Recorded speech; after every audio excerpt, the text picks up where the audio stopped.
अस्सलाम वालेकुम guys, welcome back to my channel Florence Horizons vlogs. Guys, आज मैं एक ऐसे टॉपिक के ऊपर बात करने वाली हूँ जो कि एक नर्सिंग का हर स्टूडेंट जो है वो डेली लाइफ में उन चीज़ों को फेस करता है। और मैं जो है वो इस टॉपिक के ऊपर आज बात करने वाली हूँ क्योंकि मुझे पता है कि इन चीज़ों के ऊपर जो है ना वो कोई बात नहीं कर रहा। तो मैं खुद जो है वो नर्सिंग की स्टूडेंट हूँ, तो इस वजह से मुझे जो है वो खुद ये चीज़ें जो है वो स्ट्रगल करनी पड़ती है। तो मुझे लगा कि इसके ऊपर जो है वो एक वीडियो होनी चाहिए।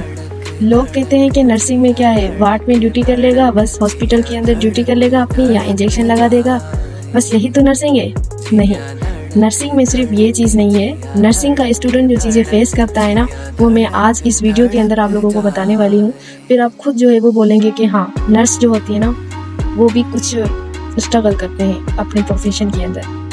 जब हम नर्सिंग को ज्वाइन करते हैं तो हम सोचते हैं कि रिस्पेक्ट होगी, वाइट कोट होगा, अच्छी जॉब होगी, स्टेबल फ्यूचर होगा, बट रियलिटी जो है वो थोड़ी डिफरेंट है। क्लासरूम के लेक्चर्स, फिर लैब्स और टेस्ट वगैरह होते हैं, उसके बाद फिर असाइनमेंट होती है, प्रेजेंटेशंस होती है। फिर क्लास में क्यों होता है ना कि हमें टीचर्स भी ये बोलते हैं कि आप लोग जो है वो मेडिकल के स्टूडेंट है, आप इतना पढ़ते हैं, अपनी टेस्ट के अंदर जो है वो मार्क्स देखो। फिर उसके बाद हमें एग्जाम्स का डर होता है, फिर एग्जाम्स के रिजल्ट का स्ट्रेस होता है। ये सारी चीज़ें जो है वो हम फेस करते हैं। एक नर्सिंग का स्टूडेंट इन सारी चीज़ों को फेस करता है। उसके बाद फिर जब क्लिनिक डेज होते हैं तो उनकी नाइट शिफ्ट लगती है, मॉर्निंग शिफ्ट लगती है, फिर वार्ड्स में जो है वो काम करना, और जो उनके सीनियर्स होते हैं या जो डॉक्टर्स होते हैं उनकी बातें सुनना, ये सारी चीज़ें जो है ना वो एक नर्सिंग का स्टूडेंट जो है वो फेस करता है। और यही रियलिटी है। रियलिटी ये नहीं की है कि सिर्फ हम वाइट कोट पहनते हैं और हमें हमारा फ्यूचर जो है वो स्टेबल है, हमें अच्छी जॉब मिलती है, ये सिर्फ कहने के लिए एक बात है। बट रियलिटी जो है वो मैं बता रही हूँ ना, वही रियलिटी। नर्सिंग का स्टूडेंट जो होता है ना वो सिर्फ बुक्स नहीं पढ़ता है, वो वार्ड्स के अंदर या हॉस्पिटल्स के अंदर जो है वो भागता है, फिर सारी चीज़ों को फेस करता है। कभी पूरा जो है वो घंटों खड़े रहते हैं, फिर कभी उनके पास खाने पीने का टाइम भी नहीं होता है, और फिर भी जो है वो पेशेंट्स के सामने वो मुस्कुराते हैं। ये स्ट्रगल है नर्सिंग की। सबसे इमोशनल तो ये होता है कि हम क्या करते हैं कि हॉस्पिटल्स के अंदर जो है वो पेशेंट्स के आंसू पोंछते हैं, पेशेंट्स के दर्द को फील करते हैं। किसी पेशेंट की जो है वो डेथ हो जाती है, उनको देखना। फिर जब हम घर जाते हैं तो घर जाकर भी हमारे दिमाग के अंदर जो है वो ये सारी चीज़ें घूम रही होती हैं कि यार इस पेशेंट्स के साथ क्या हुआ, या इस पेशेंट्स के साथ ये प्रॉब्लम थी।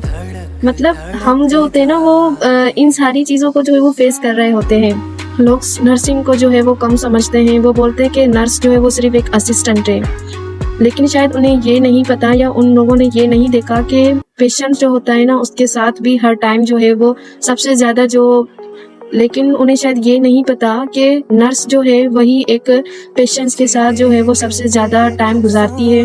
डॉक्टर आया ना आया, लेकिन नर्स जो होती है ना उन्हें अपनी रिस्पॉन्सिबिलिटी का पता है, वो अपनी सारी रिस्पॉन्सिबिलिटी को अदा करती है। नर्सिंग स्टूडेंट बहुत कुछ मिस करते हैं। फैमिली फंक्शंस को मिस करते हैं, बर्थडेज को मिस करते हैं, और अपने जो ईद वगैरह के इवेंट होते हैं उनको मिस कर देते हैं। सब सो रहे होते हैं, लेकिन एक नर्स क्या है, किसी की जान बचा रही होती है। लेकिन इस सब के बाद भी कुछ मोमेंट्स ऐसे होते हैं जो हमारे जो भी थकन होती है, हमारे जो भी दर्द होते हैं वो ख़त्म कर देते हैं। जब कोई पेशेंट ये कहता है ना कि बेटा आपकी वजह से मेरी जान बच गई, तो वहीं पे हमारी सारी थकन जो है वो ख़त्म हो जाती है। मेरे प्यारे नर्सिंग स्टूडेंट्स, अगर आप आज थक गए हों या आज आप रो रहे हैं, तो आप ये बात याद रख लें कि आप सिर्फ स्टूडेंट नहीं है, बल्कि आप किसी की जो है वो फ्यूचर लाइफ सेवर है। नर्सिंग सिर्फ प्रोफेशन नहीं है, ये एक मिशन है, ये एक इबादत है, और मुझे फ़ख्र है हर उस नर्स के ऊपर जो खामोश बनकर हीरो बनती है। अगर मैं आप सबको यही कहना चाहूँगी कि अगर आप लोगों का कोई क्वेश्चन है, या आप जो है वो कमेंट में बताएं कि अगली वीडियो जो है वो कौन से टॉपिक के ऊपर होनी चाहिए, ताकि फिर आप लोगों के जो क्वेश्चन है वो क्लियर हो जाएं। अगर थोड़ी सी भी मेरी वीडियो आप लोगों को अच्छी लगी है, कोई भी ऐसा वर्ड अगर मेरी वीडियो को आप लोगों को अच्छा लगा है, तो मेरे चैनल को सब्सक्राइब करें, वीडियो को लाइक करें। मिलते हैं नेक्स्ट वीडियो में, तब तक के लिए अल्लाह हाफिज़।